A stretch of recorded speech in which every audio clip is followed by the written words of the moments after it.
कबीरदास जी की साखी आपकी समाप्त हो चुकी है। अब आप शब्द पे आते हैं। इसमें भी आपको उसका परिचय देना होगा। तो इसका आप संदर्भ लिखेंगे कि प्रस्तुत पद्यांश हमारी पाठ्य पुस्तक क्षितिज के शब्द नामक पाठ से लिया गया है, जिसके रचयिता कबीरदास जी हैं। फिर इसके बाद प्रसंग पे आएंगे। प्रसंग का पता हमेशा तभी चलता है जब आपको अर्थ आता है। यदि आपको अर्थ आ गया तो आप प्रसंग को भली भांति बता सकते हैं। तो जैसे कि मुझे तो अर्थ पता है, इसीलिए मैं आपको प्रसंग बता दे रही हूँ, लेकिन आपको प्रसंग बताने के लिए इसका अर्थ आपको जानना पड़ेगा। और अर्थ जानने के पश्चात हमेशा एक जो सटीक निकलता है उसका अर्थ, तो उसके एक छोटे से तत्व को छोटे से सार रूप में उसको लिखना ही उसका प्रसंग कहलाता है। तो इस संपूर्ण पंक्ति का यहाँ प्रसंग यही निकलता है कि प्रस्तुत पंक्ति में कबीरदास जी कहते हैं कि ईश्वर कहते हैं कि हे मनुष्य, तुम मुझे किसी मंदिर या मस्जिद में नहीं बल्कि अपनी अंतर आत्मा में ही ढूंढो। तो चलिए सबसे पहले इसके हम पद को पढ़ते हैं। मोको कहाँ ढूंढे बंदे, मैं तो तेरे पास में, ना मैं देवल ना मैं मस्जिद ना काबे कैलाश में, ना तो क्रिया ना तो कौने क्रिया कर्म में, ना नहीं योग वैराग में, खोजी होए तो तुरते मिलिहों पल भर की तलाश में। कहे कबीर सुनो भाई साधु, सब श्वासों की श्वास में।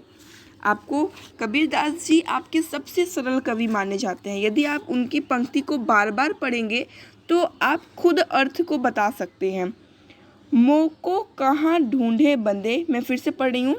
मोको कहाँ ढूंढे बंदे, मैं तो तेरे पास में, ना मैं देवल ना मैं मस्जिद ना काबे कैलाश में, ना तो कौने क्रिया कर्म में, नहीं योग वैराग में, खोजी होए तो तुरहे मिलिहों पल भर की तलाश में। कहे कबीर सुनो भाई साधो, सब श्वासों की श्वास में। यहाँ पे कबीरदास जी कहते हैं कि ईश्वर, माना जाता है कि कबीरदास जी ईश्वर का ही स्वरूप थे, क्योंकि जब उनकी मृत्यु के पश्चात जब हिंदू मुस्लिम में ये विवाद होने लगा, हिंदू यह जिद करने लगे कि हम इनका दाह संस्कार करेंगे और मुसलमान यह कहने लगे कि नहीं, हम इनको दफनाएंगे। तो वहाँ जो उनका मृत शरीर पड़ा हुआ था वह एक चादर के नीचे ढका था, ऐसा लोगों द्वारा कहा जाता है। ऐसा हुआ कि नहीं यह तो हमें नहीं पता, पर ऐसा कई आपकी किताबों में मिलता है।